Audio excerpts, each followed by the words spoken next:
Hola, hola, ¿cómo están? Bienvenidos y bienvenidas a este conversatorio técnico del Colegio de Ingenieros Civiles. Es un gusto siempre recibirles, que nos permitan compartir con ustedes en todos sus hogares, en sus dispositivos electrónicos, donde nos vean. Es un verdadero placer. Yo me imagino que todos ustedes que están por allá, al igual que yo y al igual que mis invitados que hoy pues nos engalanan con su presencia por acá, hemos sentido en estos días, hemos visto en estos meses algunos cambios en el clima y hemos sentido como algo más de calor y demás. Es algo que vivimos todos los días y no estamos exentos a eso. Pues bueno, hoy tenemos a don René Castro y a don Olman Vargas, un gusto tenerlos por acá. Igualmente un saludo. Un gusto, saludos. Porque vamos a hablar justo de eso y les voy a leer el título tal cual. Costa Rica, pionera en la elaboración del primer código de adaptación al cambio climático del mundo. Así de primera entrada, señores. Bueno, en una frase muy tica, báilenme ese trompo en una uña. ¿Cómo empezamos con esto, don René? Bueno, Costa Rica ha sido medio atrevido en tomar ciertas prevenciones y dar pasos que otros todavía están pensando. Entonces, así lo hizo 50 años atrás con el Código Sísmico, pero después lo hizo también con el tema de revertir la deforestación, primer país tropical en el mundo que lo hizo. Correcto. O decidir que no iba a explotar petróleo, ¿verdad? Cuando todavía el mundo no había decidido si había alternativas energéticas. En ese esfuerzo nos fue obvio que siendo un país tan pequeño, aún esos adelantos, esos pasos, su impacto mundial era mínimo, chiquitico, para decirlo a la tica. Y que entonces había que prepararse para lo que la no acción de los otros iba a causar de cambio en el sistema planetario, en el cambio climático global, en los calores, en los regímenes de lluvias, en los niveles del mar. Y que ahí sí nuestra influencia era mucha, porque es adaptar nuestro estilo de vida, nuestra condición de producción, nuestra manera de construir, ¿verdad? Y decidimos comenzar con eso desde el Colegio Federado de Ingenieros y Arquitectos. No es, don Olman, no es un tema nuevo, pero sí muy novedoso, ¿cierto? Sí, bueno, primero que nada es importante decir que el cambio climático ya llegó. Exacto. ¿Verdad? Durante algún tiempo se hablaba de que va a venir el cambio climático y realmente podemos decir que ya llegó, está con nosotros. Creo que todos vivimos, como decías al principio, toda una serie de cambios, ¿verdad? Ya aquello que nos habían enseñado cuando éramos niños, de que en mayo empezaban las lluvias y terminaban en la última semana de noviembre, ya eso no pasa, ¿verdad? Ya hay toda una serie de cambios muy fuertes, que se ven de muchas formas, pero que tienen elementos negativos importantes, ¿verdad? Hay más deslizamientos, hay inundaciones, o sea, hay efectos negativos sobre, digamos, la vida diaria de los costarricenses. Y entonces, como en tantas otras cosas, la ingeniería debe dar respuestas a ese tipo de situaciones que son reales, que ya vivimos. Y bueno, como bien decía René, al igual que se hizo hace 50 años con el Código Sísmico, pensamos al interno del Colegio de Ingenieros Civiles, que ahí nace la idea en realidad, de que por qué no hacíamos un esfuerzo similar y íbamos en la ruta de establecer un documento, un código, donde estén establecidas toda una serie de metodologías para enfrentar los efectos del cambio climático, donde los profesionales en ingeniería civil particularmente, puedan ir a encontrar ahí esas metodologías para diferentes niveles, el nivel personal, la gente que se ve afectada, su casa, su negocio, su finca, por las inundaciones, por los deslizamientos, por las lluvias intensas, el nivel municipal, ¿verdad? Todo lo que son los cantones y los proyectos municipales, y el nivel ya nacional, ya los grandes proyectos del país, las carreteras, aeropuertos, puertos, etc. Entonces, en ese sentido, de ahí nace la idea. Vamos a buscar el apoyo del Ministerio del Ambiente, que lo obtuvimos, y a partir de ahí iniciamos un proceso para conseguir fondos que se consiguen a través del Fondo Verde del Clima, para iniciar este proceso, y ahí empieza pues esta experiencia que estamos llevando a cabo de la elaboración del primer código de adaptación al cambio climático para infraestructura. Ok, pero un poco me imagino, ¿verdad? El tema de empezar será a teorizar. Es que, digo, no sé si esto es algo debe haber algunos esfuerzos, me imagino, en algunas otras latitudes, de índole investigativo, o incluso tenemos que empezar un poco a teorizarla en la materia. Déjeme darle dos ejemplos, uno muy local y uno más nacional. Yo hice escuela primaria en Liberia. Hace poco fui a Guanacaste y me sorprendió que muchas de las escuelas públicas terminan a las 11 de la mañana. Correcto. Y les pregunté por qué. Me dicen, porque el calor es imposible ya, ¿verdad? Y entonces no es saludable para los niños. Correcto. Observo que muchas de las escuelas no tienen cielo raso, porque se pasó a construir con estándares o del Valle Central o de economía, ¿verdad? Claro. Y bueno, entonces obviamente eso hay que corregirlo, ¿verdad? No, nuestros niños requieren unas condiciones mínimas de ventilación, de aislantes, de pintura blanca en los techos para que refleje más el calor en los meses más intensos. Y la nueva infraestructura tendrá que venir ya con otras normas. Sería muy triste que en este país los niños pudientes tuvieran colegios y escuelas con aire acondicionado y los otros tuvieran que soportar temperaturas de 36 o 34 grados.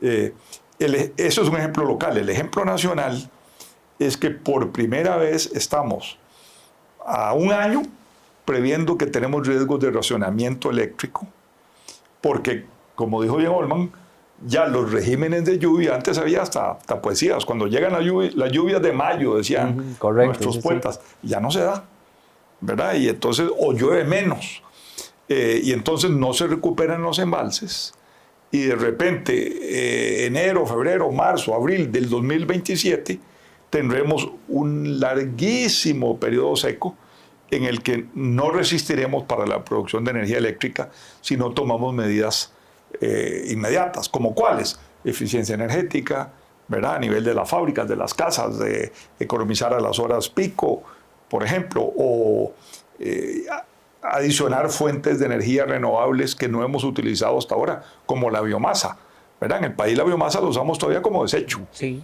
correcto. Y es una energía disponible en los meses de verano que hoy se está desperdiciando. La solución que propuso el ICE es una solución antigua para otra época, que es prendamos plantas de petróleo, ¿verdad? En Moín. Y eso nos saca de la emergencia, digámoslo así, pero no es sostenible en el tiempo. Y además vale 300 millones de dólares, claro, ¿verdad? O sea, es un absurdo que un país rico en biomasa no lo use. Un país que tiene geotermia que nos envidian en el mundo entero y experiencia. El ICE en eso es reconocido internacionalmente como un buen operador de sistemas geotérmicos. Bueno, en todo Guanacaste, la cordillera de Guanacaste ha sufrido alguna vez en la vida de erupciones volcánicas y de sustos por temblores. Bueno, tiene la promesa de la geotermia, que es la energía del futuro, y no la estamos utilizando. Bueno, esas son de las cosas que deberíamos prever y que deberíamos adelantarnos sin esperar a que otros países lo hagan, y incluso nos daría una ventaja competitiva. Claro, pero habría que pasar toda esta información que decía don René, don Olman, en unos y ceros, es decir, bueno, tenemos todo esto, tenemos este contexto, porque estoy pensando también un poco, bueno, cómo llegamos al MINAE, cómo llegamos incluso a instituciones o a organizaciones fuera del país para decirles, vean, nosotros hicimos esto, hemos investigado esto, vemos esto que es una realidad, y pues apóyennos en esto. Sí, bueno, creo que es fundamental que Costa Rica tiene una particular situación geográfica, ¿verdad? Correcto.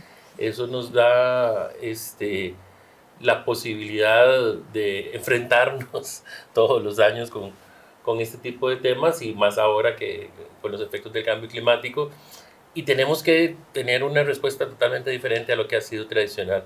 Recordemos cuántas veces en nuestro país hemos tenido una actitud reactiva ante los efectos del clima, en tantos cantones que, por ejemplo, hay desbordamientos de ríos, que se conocen cuáles son las zonas de inundación, y todos los años el río se desborda, todos los años la municipalidad o el MOB va y hace un diquecito, y cuando viene la nueva época lluviosa, el diquecito se va y otra vez se desborda el río.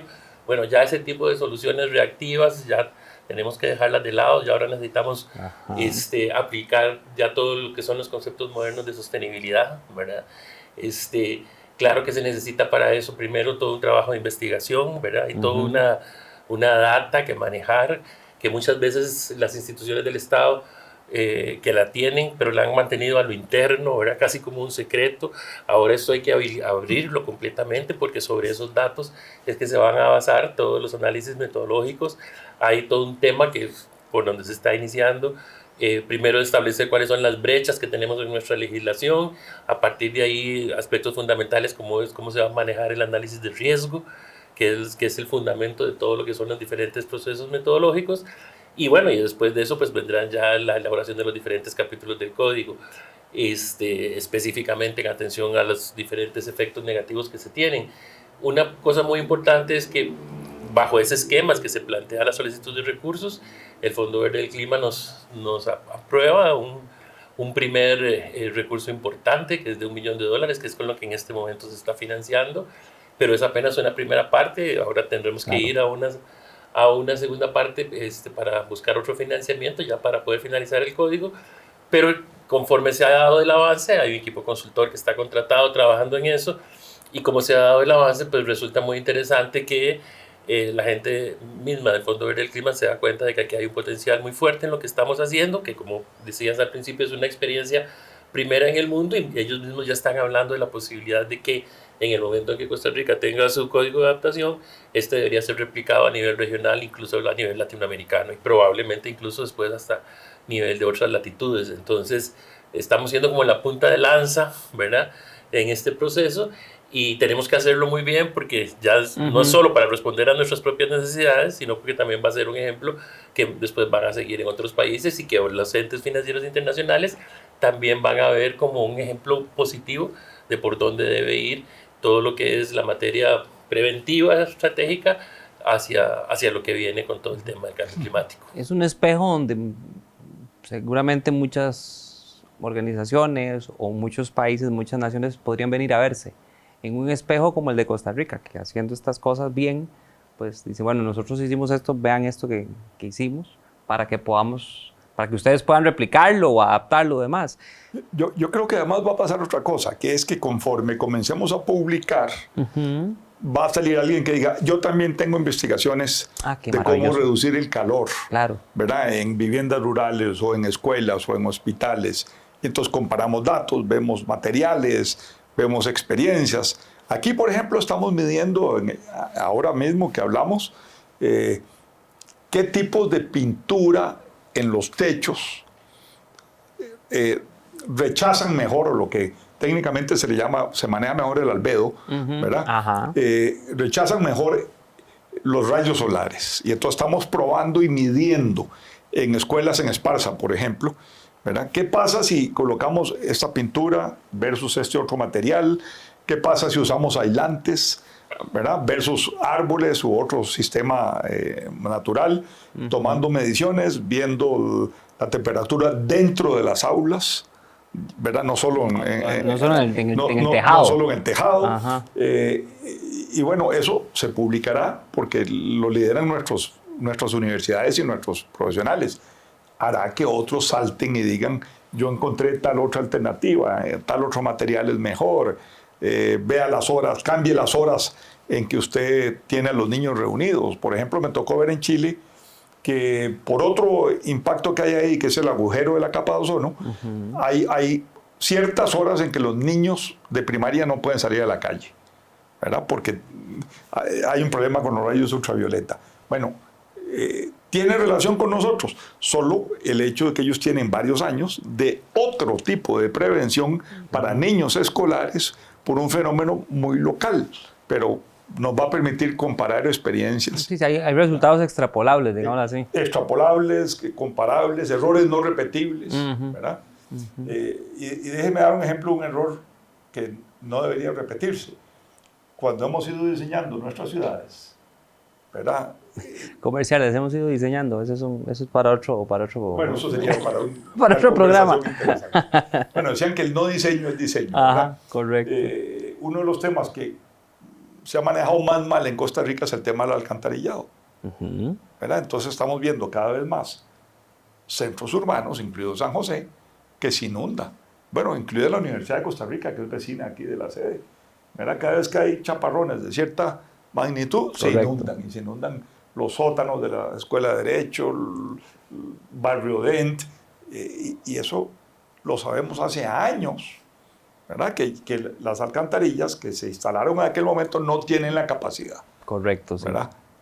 Bueno, sería un absurdo que esperemos a que se dé el daño para ir a corregir, sabiendo que otra vez el año entrante, como no corregimos, va a volverse a dar. Si vuelve a llover igual, se va a volver a inundar igual. Y el riesgo de vida de los vecinos. Una cosa, atención a lo que decía René, una cosa muy interesante de este proceso ha sido que junto con lo que es ya el esfuerzo propio del código, ¿verdad? Que como dijimos antes, bueno, se lleva a cabo con los fondos del Fondo Verde del Clima, a través de un operador que ellos tienen en Costa Rica, que son No Hábitat, y bueno, con la asesoría técnica del colegio y la validación del Ministerio del Ambiente. Pero paralelamente a este proceso, se van dando entonces toda una serie de proyectos de investigación que vienen a aportar al código y donde se van midiendo y viendo algunas cosas, particularmente en el esquema del Colegio Federado y bueno, el Colegio de Civiles como parte del Colegio Federado. La Junta Directiva General decidió financiar 5 proyectos específicos, que cada uno de esos proyectos los está llevando cada uno de los colegios miembros y que todos están enfocados en estudios particulares, ¿verdad? En atención a los intereses también de cada colegio, pero que todos van a venir a aportar con sus productos al esfuerzo del código. Y así como eso, ya incluso estamos pensando en algunas otras alternativas. De hecho, ya hemos tenido algunas conversaciones con algunos bancos, con la banca de desarrollo también, para ir financiando toda una serie de esfuerzos particulares, específicos, pero todos enmarcados dentro de ese proceso, digamos, ¿verdad? De ir sistematizando toda una serie de acciones y metodologías para ir manejando los efectos del cambio climático. Entonces, realmente esto es una cosa que tiene un gran potencial, un gran potencial desde el punto de vista metodológico, de tener un código que se tendrá que ir actualizando siempre y mejorando en atención a toda la experiencia que se vaya teniendo, como ha sido con el código sísmico, como decíamos anteriormente, pero además para la gente que nos ve, y sobre todo para las personas jóvenes que están en la universidad o que están pensando qué estudiar, esto tiene todo un potencial de desarrollo hacia futuro y que tiene que ver directamente con la calidad de vida de nuestra sociedad. Justo en eso, don Olman, don René, justo en eso hay 2 conceptos y 2 temas que me quedan un poco girando. Y es esto de, bueno, la referencia al código sísmico, que tenemos 50 años de tenerlo, más es inevitable, ¿verdad? Y digo la referencia por nosotros acá en el país, pues tenemos esa sensación, ¿verdad? Bueno, de aquí tiembla. De protección. Exacto, y no pasa mucho o no pasa nada, como decimos en la calle, no pasa nada, ¿verdad? Entonces, ¿hasta dónde ese concepto de esa calidad de vida que hemos logrado, por lo menos, por ejemplo, en esto lo hicimos, sabiendo que nuestras construcciones están seguras o que están a través de un código y demás, de prácticas en construcción bien hechas, cómo esto es parecido, ¿verdad? Porque el impacto en la calidad de vida de quienes habitamos va a ser directo, ¿verdad? Esto no es antojadizo. Y el otro concepto es, bueno, ¿y esto será que vamos a resistirnos porque es un poco más caro o no es tan caro? ¿Y cómo hacemos ese balance, verdad? Hay un ejemplo, viendo el dolor que está pasando Venezuela. Correcto, sí, es muy lamentable. Que nos impacta. Yo dije, viendo semejante sufrimiento y destrucción, los costarricenses van a poner en duda qué tan robusto es su código sísmico. Bueno, hoy me tocó estar viendo un partido de los del Mundial. Hubo un sismo al final y nadie se movió, ¿verdad? En la zona en que lo estábamos viendo. Correcto. Y si acaso alguien dijo, tembló, y los otros, no interrumpas, ¿verdad? Está muy entretenido el partido. Estamos viendo, hay un nivel de confianza en que cuando se hace una acción de prevención profesional y al mismo tiempo social, de convencimiento, que va desde la escuela hasta la edad adulta, que quisiéramos repetir ahora, ¿verdad? Cuando se hizo el código, la gente nos acusaba a los ingenieros, y nosotros éramos apenas estudiantes en esa época, y decían, van a quebrar el país, todo va a ser carísimo. Bueno, no resultó.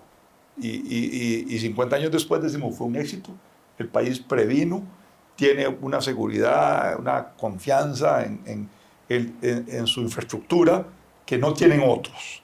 Bueno, algo así tenemos que lograr con el tema de adaptación. Ya hemos calculado, por ejemplo, que un hotel de playa, si quisiéramos adaptarlo y adecuarlo para que se sufra menos por calor, que haya menos amenazas de un incendio de bosques cercano, que la subida y bajada de mareas pues no inunden piscinas y otras zonas de la hotelería. Bueno, en uno de los primeros análisis hechos, ese hotel podría costar un máximo de un 18% más, ¿verdad? Bueno, eso es un análisis. Ya inmediatamente alguien dijo, yo podría bajar costos aquí, podría bajar costos de esta otra manera, claro, puedo cambiar los diseños. Bueno, eso es lo que va a ir pasando, y entonces tengo la ilusión, tengo la esperanza de que repliquemos una experiencia positiva de hace 50 años ahora con un nuevo reto global, ¿verdad? Como el cambio climático, que a diferencia del de los terremotos, este es inducido por el hombre. Y ahora, ustedes que son expertos en la materia, porque de repente también tenemos, por lo menos acá en el país, y ustedes que han tenido la experiencia fuera de nuestras fronteras, tenemos un poco interiorizado ya esto que decía usted, don Olman, ahora al inicio. No es que el cambio va a llegar, es que ya está. O sea, ya estamos, como decimos también los ticos, montados en la ola. Ya no hay vuelta atrás. ¿Lo tenemos realmente interiorizado o todavía nos cuesta un poco? Yo creo que todavía nos cuesta un poco, ¿verdad? A pesar de nuestras condiciones particulares. Costa Rica es el tercer país en el mundo que más llueve. Ya solo eso. Ya solo eso. Es un indicador muy importante de los efectos que puede tener esto. Es un país muy pequeño, pero que tiene una cantidad de diferentes tipos de suelo muy importantes. No es lo mismo los suelos en el área metropolitana que en las provincias costeras, por ejemplo. Hay comportamientos completamente diferentes y todo eso tiene que ver con este tipo de cosas. Ni se diga a nivel de los deslizamientos, ¿verdad? O la conjunción del agua que llueve, por ejemplo en nuestras zonas de montaña, que son muchas porque tenemos una meseta central que está rodeada de montañas. Todas nuestras carreteras que salen hacia las provincias costeras, todas son carreteras de montaña, y donde tenemos entonces pendientes muy fuertes con suelos que se pueden saturar, que van a deslizar, y sobre todo si están en zonas que no tienen las resistencias adecuadas o con pendientes muy fuertes. Entonces, hay toda una serie de factores, digamos, en nuestro país, ya por nuestras condiciones geográficas, que amplifican de alguna manera los efectos del cambio climático. Y es eso lo que no hemos todavía hecho conciencia, ¿verdad? Bueno, sí, ahora llueve más o llueve más intenso. Bueno, es que es muy diferente. Como estábamos acostumbrados antes, por ejemplo, de que a las 2 de la tarde empezaba a llover en zona de la época de lluvia, y a las 6 de la tarde ya paraba, y las noches eran fresquitas y en las mañanas había sol, ¿verdad? Todo ese ciclo ya está ampliamente superado, y ahora hay que ver lo que es, por ejemplo, cuando tenemos lluvias de gran intensidad durante mucho tiempo sostenidas. Claro, y entonces empiezan todos los deslizamientos del Surquí, todos los deslizamientos de Cambronero, todos los deslizamientos del Cerro de la Muerte, etc. Entonces, hay toda una serie de condiciones muy particulares en nuestro país, geográficas, geológicas incluso, que hace que los efectos del cambio climático se amplifiquen. Y solo eso ya debería de darnos, digamos, esa necesidad de interiorizar lo que estamos viviendo, y de ahí la importancia de tener una respuesta como sociedad, como país, desde nuestro punto de vista como profesionales en la materia, para poder atender entonces esa maximización que tenemos de efectos que a lo mejor en otros países pudieran no ser tantos. Pero Olman, ¿por qué hablando de esa necesidad de interiorizar no nos compartís lo que fue tu experiencia con la invitación del ICE de dar una charla? Sí, hemos tenido una muy bonita experiencia ahora que estamos empezando a hablar, y nos han invitado de diferentes lugares a exponer, ¿verdad? Lo que es el proceso del código, cómo se está haciendo, cuáles son las diferentes líneas de trabajo. Y bueno, nos invitaron un día estos de la Dirección de Energía del ICE y fue realmente una gran satisfacción. Llegamos y había 174 personas ahí. Maravilloso. ¿Verdad? De todos los niveles profesionales en diferentes áreas, ¿verdad? La gente súper interesada en lo que estábamos haciendo. Y también el ICE, por ejemplo, es fundamental, es una de las instituciones fundamentales en el manejo de data, ¿verdad? Claro. Nosotros dependemos, de hecho, del ICE, del meteorológico, de la IA, de un montón de instituciones del Estado. Y bueno, entonces es parte de ir haciendo también esa conciencia y logramos este día que mucha gente dijera cuente con nosotros en lo que necesiten, ¿verdad? Vamos a apoyar, vamos a ayudar. Ya estamos trabajando en las universidades, en la Universidad de Costa Rica, en el Tecnológico también, para que se integren al proceso. Y bueno, y es parte de toda esa socialización y que en algún momento, como parte de la elaboración del código, también vamos a salir a socializarlo ya a nivel de la sociedad, ¿verdad? Que es importante que entiendan qué se está haciendo, para qué y que todo el mundo pues entre en esta... En la corriente. En esta nueva corriente. Claro. Es que estoy pensando justo por el tema de la calidad de vida versus el costo de... y tomando el ejemplo que nos ponía don René ahora, pensando en las escuelas de los niños en Liberia, pues sería maravilloso que ni siquiera cuestionemos si la escuela debe tener cielo raso o no, ¿verdad? Sino que se asuma que incluso yo estoy pensando en un niño que puede estar malhumorado y todo lo demás, que se pierda las clases, que pierda la calidad de la educación en función del calor, por ejemplo. Bueno, agregando a eso, las casas de interés social de Costa Rica, por varios años o por muchos años nos hemos concentrado en cómo bajar costos y cómo proveer el mayor número de viviendas para el mayor número posible de beneficiarios. Correcto. Bueno, una cosa que eliminamos fue el cielo raso. Ajá. ¿Verdad? Bueno, este país, por los microclimas que menciona Olman, hay una serie de zonas, las costeras, especialmente las zonas de llanura, donde no debería permitirse que las casas de interés social no tengan cielo raso o algún sistema de aislamiento para manejar las olas de calor, porque va a haber periodos más largos y digamos, mayor intensidad. Por ejemplo, este año los dos muelles, tanto los del Pacífico como los del Caribe, tuvieron más días de inactividad por horas de calor en las que simplemente por las normas del Ministerio de Trabajo no se puede trabajar expuesto al sol, ¿verdad? Y se dice, se trabaja a estas horas y a estas otras horas no. Y se para que, ahora como estamos en el fútbol, haya hidratación, haya un poco de mejora. Bueno, eso es una nueva realidad. Claro. ¿Verdad? Sí. Y hay que aprender también que a veces no es física o de inversión, sino también de cambios de horario, cambios de costumbres y adaptarnos a una situación diferente. Claro, que ese es el tema. Y sé que ustedes dentro del desarrollo del código tienen como fundamento la adaptación, ¿verdad? Como eje fundamental, ¿verdad, don Olman? Así es. En realidad, bueno, va en dos líneas, ¿verdad? En este momento, y ya hemos hablado que hemos conseguido fondos internacionales, ¿verdad? Para trabajar en esto, y particularmente por la situación que se está dando en el mundo en este momento, esas entidades que prestan para este tipo de cosas, en este momento lo están haciendo únicamente para adaptación, no lo están haciendo para mitigación. Originalmente, cuando habíamos pensado, habíamos hablado de la posibilidad de que fuera un código de adaptación y mitigación. Claro. Pero bueno, después cuando nos dimos cuenta de cómo se estaba moviendo, la posibilidad real de conseguir fondos eran para adaptación. Entonces, bueno, nos concentramos en adaptación, que además es lo más inmediato y, ¿verdad? Y donde podemos tener una posibilidad de impacto. De impacto, sí, en el corto plazo. El tema de mitigación sigue estando ahí.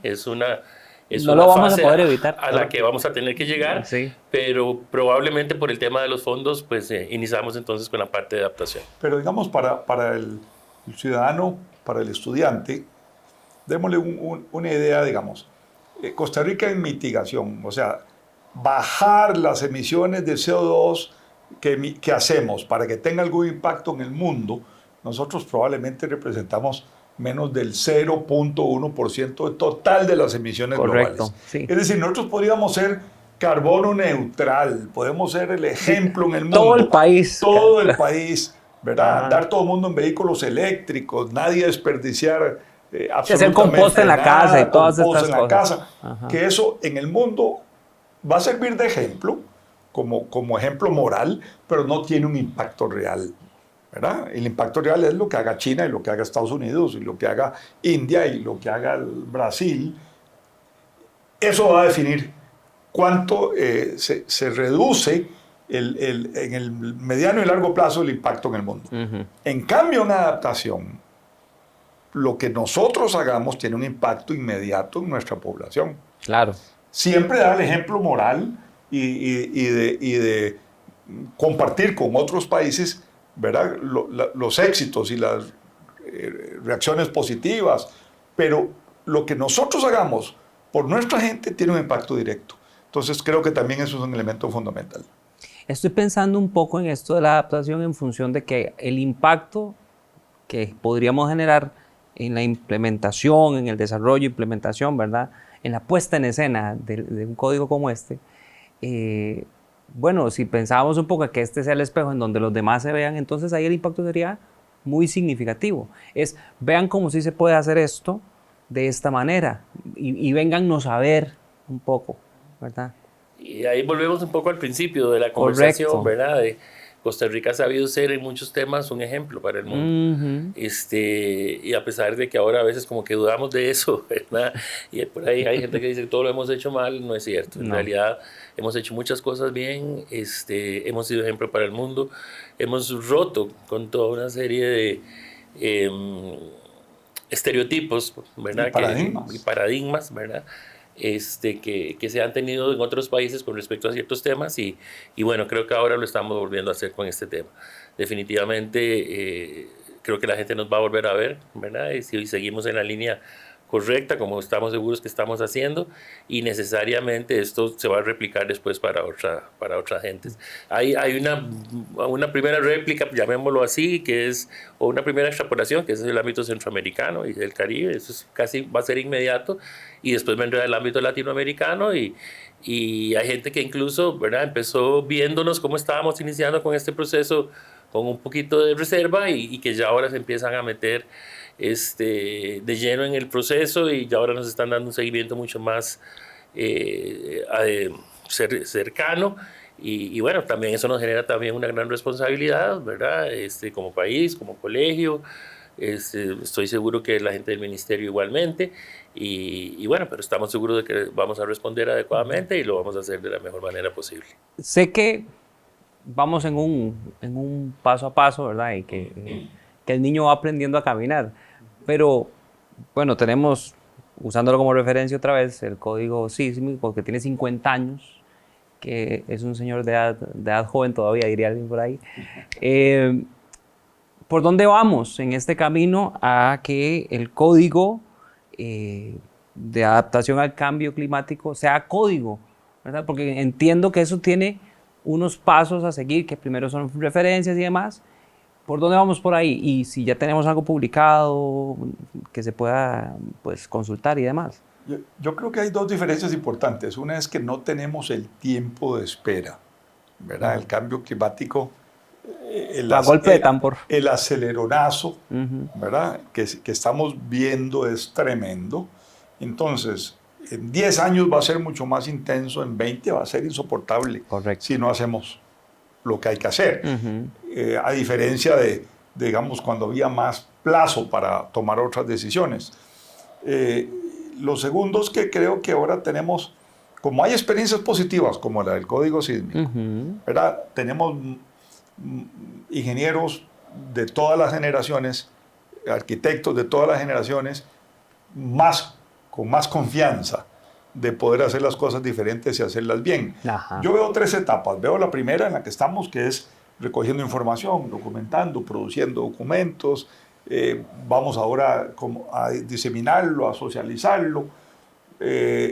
Acto seguido viene una de proyectos piloto y de mejores prácticas que el Colegio Federado debería estimular entre sus asociados, 30,000 o más, que no es poca cosa. Claro.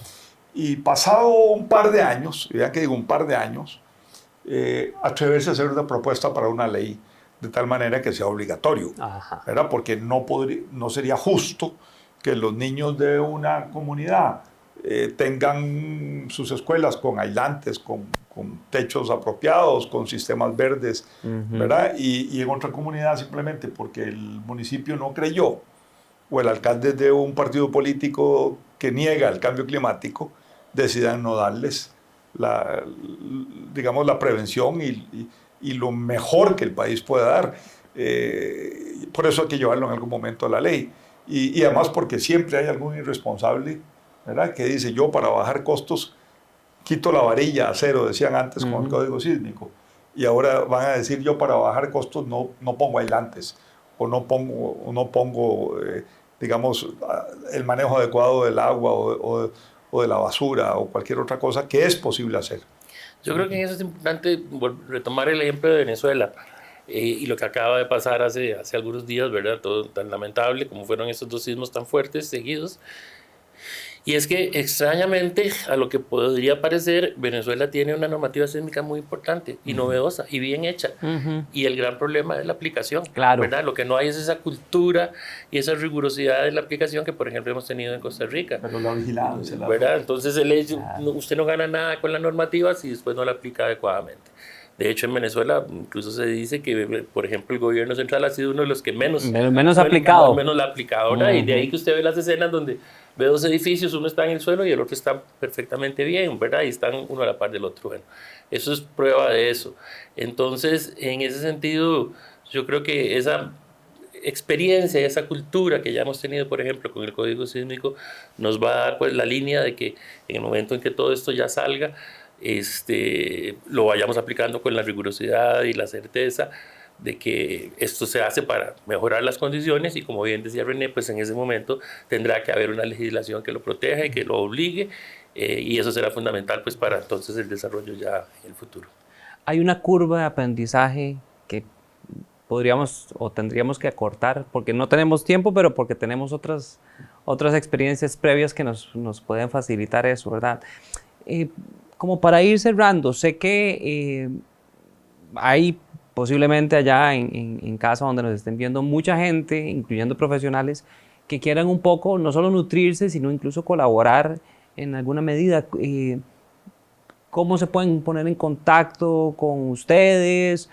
¿O eso se hace a través del Colegio de Ingenieros Civiles? ¿Cómo sería? Sí, en este momento, como decíamos, hay un equipo consultor base que está trabajando. Ellos van a necesitar todo un trabajo adicional, ¿verdad? Que se tendrá que hacer con aporte de las universidades, del colegio, de otras entidades. Entonces, quienes tengan un interés en este tema, pues que se acerquen al Colegio de Ingenieros Civiles. Ahí pues se tienen sus datos, se tomarán, ¿verdad? Se hará una lista de toda la gente interesada en esto, y en su momento, cuando ya vengan talleres de trabajo y de validación y todo eso, pues los estaremos llamando para que se incorporen como parte del proceso. No es un tema, digámoslo así, no es un tema que no nos vincule a todos de alguna manera, ¿verdad? Todo lo contrario, es un tema que nos vincula a todos y que en alguna medida todos, y hablo de todos los que formamos parte de la nación, deberíamos estar informados y dispuestos a participar en un aporte. Y creo que eso es importante, ¿verdad? Va a pasar. Por ejemplo, yo me imagino todos los ingenieros agrícolas ¿verdad?, y forestales van a tener que comenzar a pensar qué planto en mi jardín, qué planto en mi finca, qué cambio, ¿verdad? Correcto. El ganado ya no va a poder estar a la intemperie, ¿verdad? Hemos visto que él se protege de manera natural y se meten bajo la sombra de los árboles. Bueno, va a haber que planteárselo como una estrategia para reducir las olas de calor, para que se reduzca el impacto que a su vez baja la producción de leche o de carne, el tipo de pastos que se usen. Va a haber que repensar eso. Los médicos van a tener que ayudarnos a mejorar cuáles son las franjas horarias en las que el trabajo al aire libre no se puede realizar si no es con ciertas condiciones, claro, con cierto tipo de protección en la ropa, en los sombreros, ¿verdad? Va a haber un cambio en las normas de vida a las que tenemos que adecuarnos. Creo que eso va a ser más rápido y más fácil. Y voy a dar un ejemplo. Mi generación era normal fumar, ¿verdad? En un bar, en la casa de los amigos, hasta en las plazas. En la calle. En la calle. ¿Cuál fue mi sorpresa? Que un día venía con mi nieta muy chiquita, saliendo de un supermercado, un señor está encendiendo un cigarrillo y ella se vuelve y le dice, señor, usted no sabe que me está haciendo daño a mis pulmones. Y el señor le dice, ay, perdón, perdón, y lo apagó. Yo quedé en shock, ¿verdad? Una niñita diciéndole a un adulto desconocido, me está haciendo daño a mis pulmones. Bueno, hubo un proceso de educación evidentemente ahí y de conciencia, tanto en la niña como en el señor. Creo que va a haber que hacerlo más acelerado, pero es un buen ejemplo. Bueno. Tal vez decir nada más ahí para cerrar, que bueno, la ventaja que tenemos es que ya empezamos, ¿verdad? Y nosotros, por ejemplo, estamos muy motivados con el proceso, hemos tenido todo el apoyo del Colegio de Civiles, del Colegio Federado, del MINAE, de ONU Hábitat también, del Fondo Verde del Clima, y bueno, vamos para adelante. Ahora vamos a necesitar el apoyo de las diferentes instituciones del Estado, de una gran cantidad de profesionales y bueno, finalmente de toda la comunidad. Pero lo importante es que ya empezamos y eso nos hace pensar que vamos por buen camino y que más adelante estaremos trayendo aquí ya información sobre todos los avances que vaya teniendo el proceso. Siempre el primer paso es el que más cuesta. Don René, don Olman, muchas gracias por compartirnos esta información, un gusto. Un saludo, muchas gracias. Y muchísimas gracias. Nos vemos. Esto fue otro conversatorio técnico del Colegio de Ingenieros Civiles. Hasta luego.